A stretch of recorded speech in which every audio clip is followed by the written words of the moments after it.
DJ Scream, heavy in the streets. We gon' get it, we gon' get it, we gon' get it. We gon' get it, we gon' get it.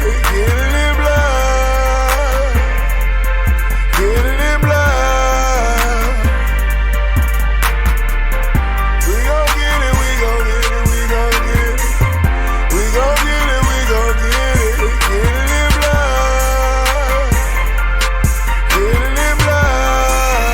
Hood rich. Get it out the mud.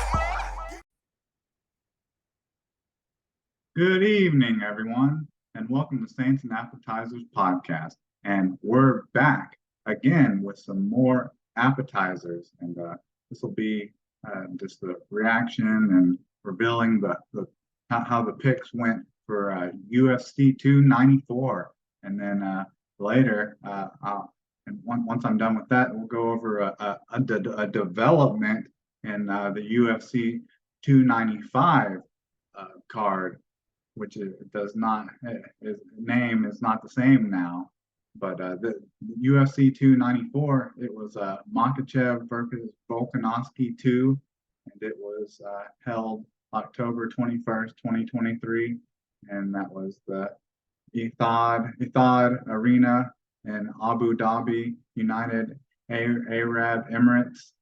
And yeah, that was it was a card that was looked like it was going to be completely devastated because the and the main event got kind of blown up due to injuries, and then they found what you would feel or think were really great replacements. You know, on paper they look like great replacements, but I mean, on just going off the main card, I mean, there were some finishes and submissions and knockouts, but even Dana White himself must agree there really wasn't like a fight of the night type quality of fight. You know, there really wasn't a great fight. You know, it was more definitely on the main card, just opponents bowling over their opponents, or just kind of a boring decision. You know, but there wasn't a fight of the night bonus awarded on this card because there really wasn't. At least on the main card, there wasn't a great fight. So I feel like this card was a little lackluster and kind of a little bit of even anticlimactic, you could say, from how it was built up. And you know, it's a second fight, not a trilogy yet, but it was probably won't be now. But the second fight between Makhachev and Volkanovski after their first fight being so good, which that happens a lot of times. It's hard for great fights to be replicated.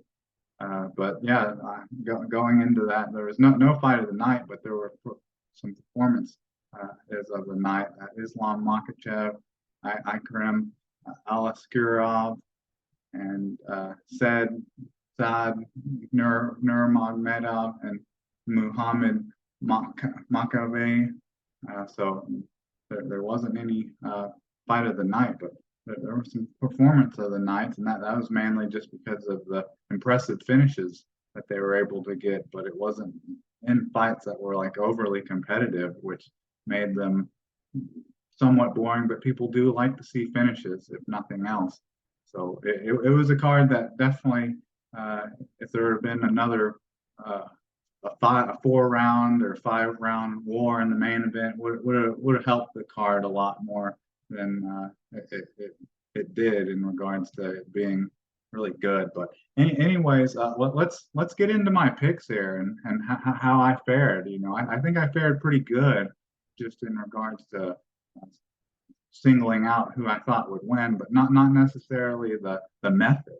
But anyways, let's get into this. So can I get a menu? So this is the main card of UFC 294, Makhachev versus Volkanovski 2. And so the first fight on the card was a bantamweight bout between Saad Nurmagomedov versus Muin Gafurov. And I originally picked this fight to be a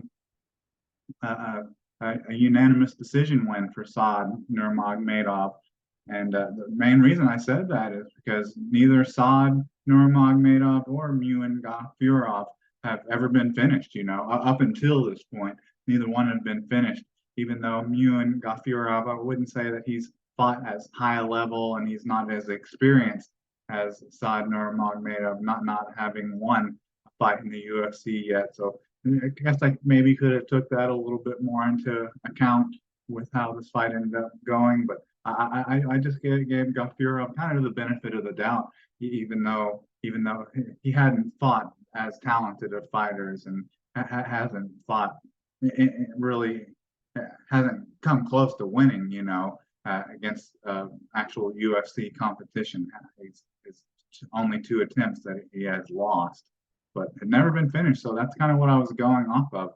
But really, this was kind of what I'm talking about, where it was some of these victories and fights just seem very lopsided. People like to see the knockout or like to see the submission, but when it just every one of them is like happening in the first round, and you're not really getting to see like any kind of development, like in a stand-up war that's mutual, it kind of gets a little lackluster and boring. But in this fight, it looked like they were pretty equals and matching, with power and speed. And that was the thing that was so funny, because they were talking about how Saad Nurmagomedov had such a good guillotine choke, and that Muin Gafurov needed to worry about it, need to watch out about it. And that's what exactly happened. He ended up getting submitted with a guillotine choke at just a minute and 13 seconds in the first round, and he looked good in the early portion of the round. Looked aggressive, looked fast, looked powerful, and he just he got a little too overzealous in trying to like push Saad Nurmagomedov up against the cage, and got his head stuck in there. And before you know, he's tapping out. The ref's not seeing it, and he's pretty much going to sleep.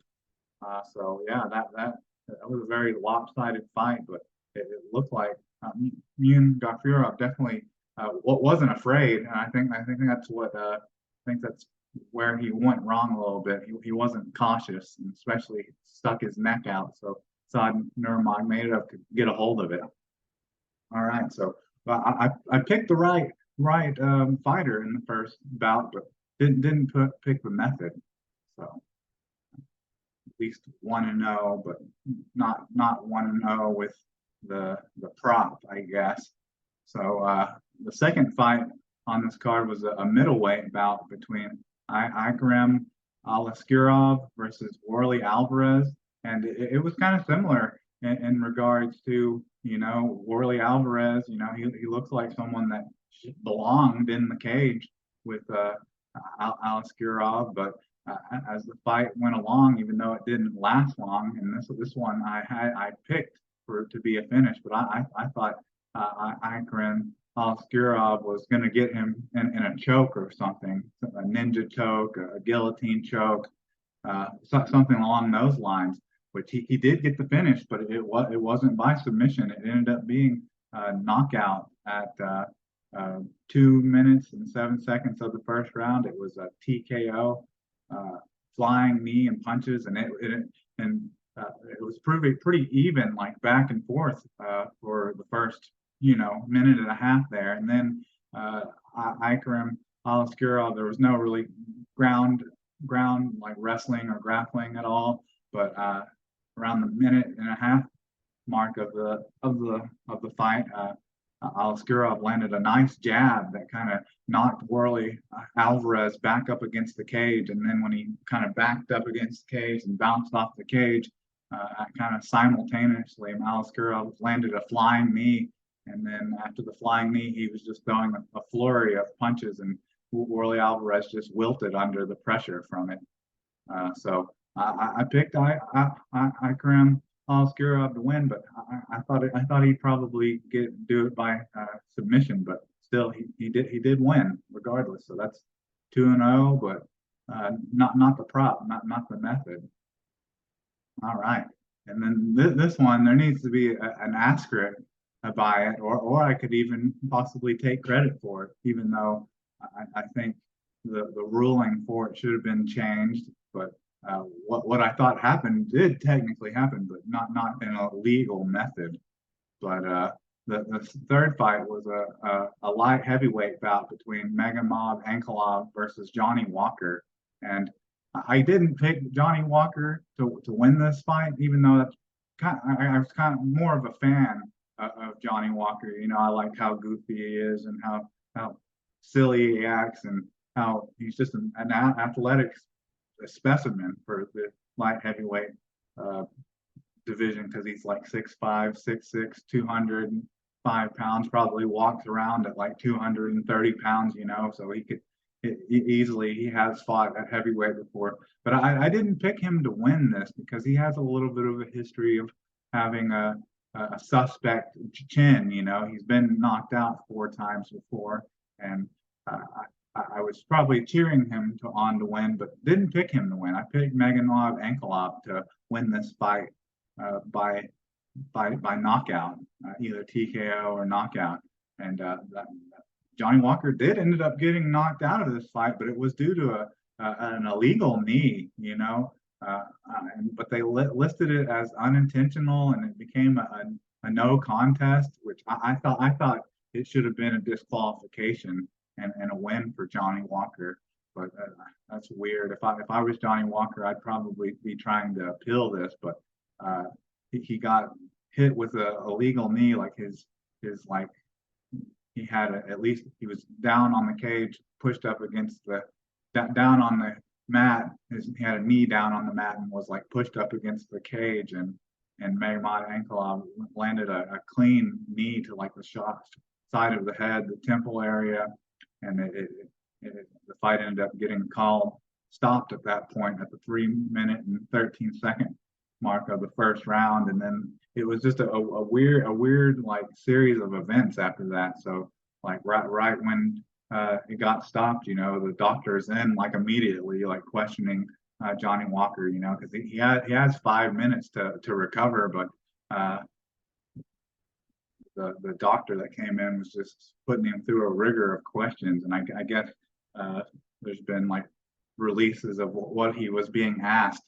The doctor was asking him and what Johnny Walker's response was, but supposedly Johnny Walker was asked by the doctor, like, do you know where you are? Do you know where you are? And Johnny Walker said, I said that he didn't want to say Abu Dhabi, but so he just said, I'm in the fucking desert, you know. So that I'm sure that was a little bit concerning to the doctor, not being able to get a clear answer out of Johnny Walker for like where he was, and it was just so the fight got pretty much called off after that answer came out of Johnny Walker's mouth. But what was funny was after the fight had been pretty much called, like Johnny Walker was still like trying to go through a crowd of people like holding him back and putting up his dukes, like he still wanted to fight Magomedov Ankalaev, and both of them seemed very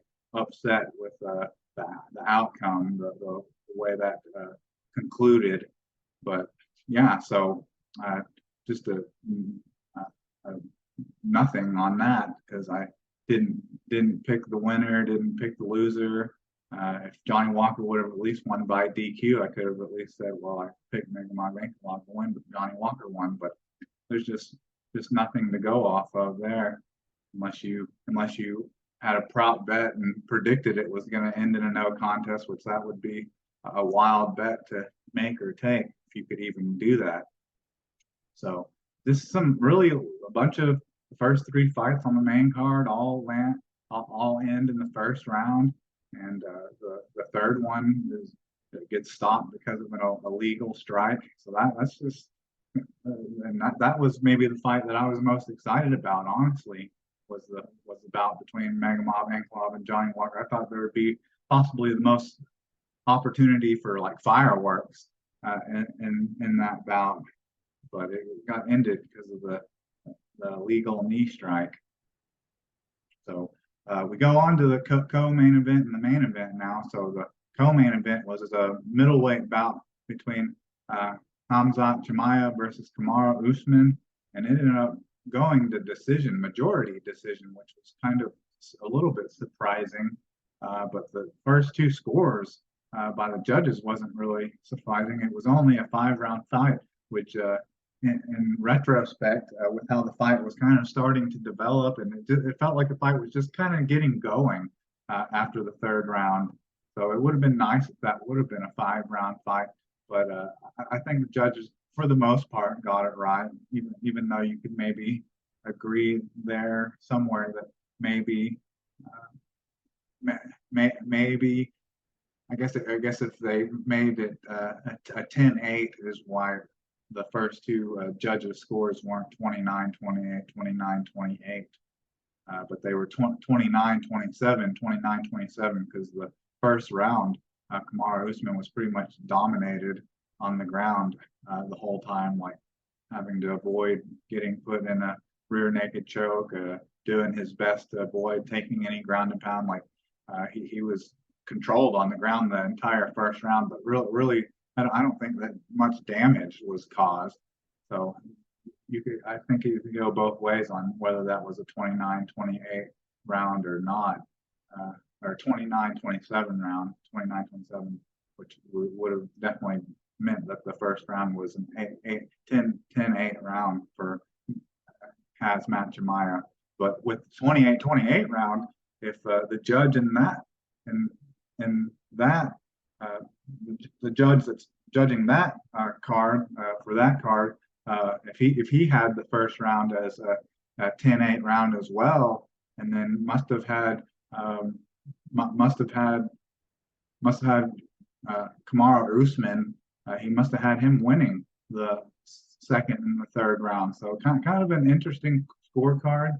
But I had picked Khamzat Chimaev to just kind of grind out a win, probably not get a finish or not look as dominant as he has in the past, especially in the ground game. And that's pretty much how it kind of played out because Kamaru Usman, he's a veteran, an all-time great fighter in the UFC. I understand he's moving up a weight class, and he's definitely was undersized in this fight, coming up from welterweight. But you could really show that Kamaru Usman has better wrestling and has the wrestling as a NCAA wrestler, and it's something that he hasn't really used a lot in his career, just to straight out like dominate people. It's something that he's used more to like defend takedowns and things like that, be able to get back up to his feet when he gets taken down. And he wasn't able to do that in the first round where he got dominated majority of the fight on the ground, but he was able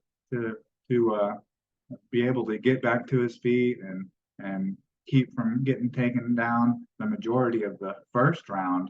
He was able to keep it on the feet, and at the very end got taken down, which I could see where that would have won the second round for Khamzat Chimaev. But in the third round, he really started to seem like he was getting in a groove and in a flow state, and started to actually landing some pretty decent shots and kept that round on the feet for the majority of the fight. So if nothing else, Kamaru Usman definitely won the third round. But this was the only fight that I picked the winner and picked the method, because I picked Khamzat Chimaev to win, and I picked it to go to decision because Kamaru Usman's just he's tough, well, no matter what weight class he's fighting at. Because just like a year or two ago, people would have considered him the pound for pound, best fighter in the world, and he still has a high ranking in the welterweight division. Even though he's 36, going to be 37, and kind of getting up there in age, he's still a top prospect in the welterweight division, and I'm sure wanting to get his belt back. Is just his opportunity and chance of becoming a champ seem unlikely if you can't beat one of the top middleweights. All right, on to the main event here. This was the lightweight championship bout between Islam Makhachev, the champion, versus Alexander Volkanovski, the challenger, he's the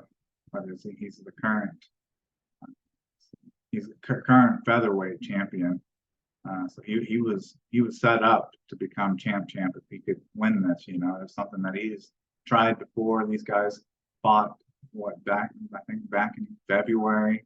So, and had like a legendary fight, a fight of the night type fight, and a lot of people thought that uh, Alexander Volkanovski pulled off the win at the end of that fight. The last round or two looked like he was starting to overwhelm Islam Makhachev, and a lot of people were saying Alexander Volkanovski won that 3-2 in the decision on the decision card, but that's not what happened in the first one. It actually ended up being Islam Makhachev that won that 3-2 on the decision card. So a lot of people were expecting another great fight, and there was definitely a crowd of people, a community of people that thought that Alexander Volkanovski was going to win this time and had already won once.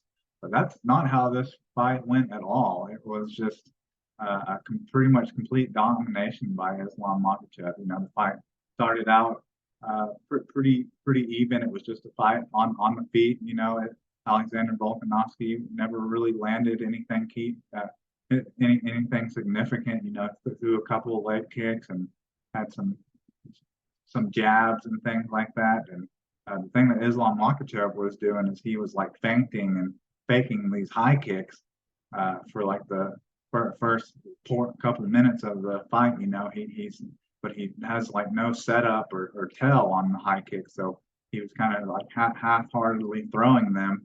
And then about the fifth or sixth one that he threw just straight from the hip, he landed, and it was a head kick, and it set off a flurry of punches that Alexander Volkanovski eventually wilted under.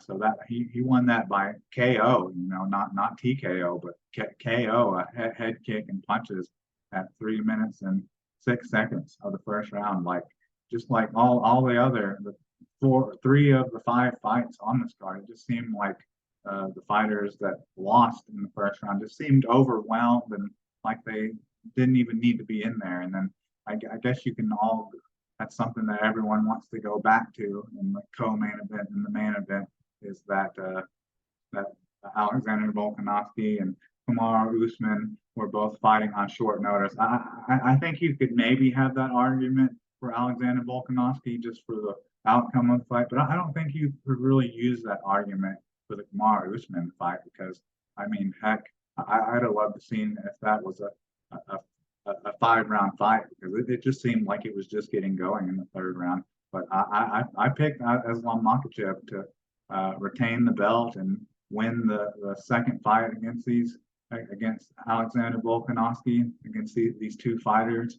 But I thought it was going to just be another war, another slugfest, a lot of Alexander Volkanovski getting taken down and trying to throw punches from the defensive position and doing a lot to try to get back to his feet. But I definitely didn't expect to see him get overwhelmed with a head kick and punches and KO. That's like the first time really seeing Alexander Volkanovski in that position. He's been knocked out before, but it's been quite a while. It was Australia FC 5, May 10th, 2023, Corey Nelson. So that was like 10 years ago, the last time we've seen Alexander Volkanovski in that position. But I went 5-0 on the card, but just didn't do good with the prompts or the methods. But it was just especially with how the main event ended, just seeing Alexander, someone that's got this aura of being like unbeatable and one of the greatest fighters of all time, at least currently. It just kind of seemed anticlimactic and kind of just flushed that aura and mystique about Alexander Volkanovski down the toilet a little bit, which just wasn't a great way to cap off the main event, the main card, the event itself. But still enjoyable, still not the worst card I've ever seen. I think what really hurt it was the no contest between Ankalaev and Walker, but it was still a fun card to watch, and hopefully the next card is better. But let's get into the next card, or the next event, the next pay-per-view event, that is. So that's a UFC 294, and that will be November 11th. So we were less than let's see, less than a month away from this card, and it was a great card. It was stacking up to be such an amazing card, and it's going to be so it's November 11th, 2023. Madison Square Gardens in New York City, New York, United States. So it's a classic, card that's at Madison Square Garden. It's going to be 10 9 Eastern time, and it just with a couple weeks left, you're hoping that the card could stay intact. But it happens all the time when you have such a great card, or you think you have such an amazing card that they hardly ever stay intact. But well, it's two main events in a row where you've like lost your main event, and this time it got completely scrapped. This time it wasn't just a change of opponent for the champion. It's completely different now. And what I'm talking about is so John Jones has just in like 3 weeks or so to go.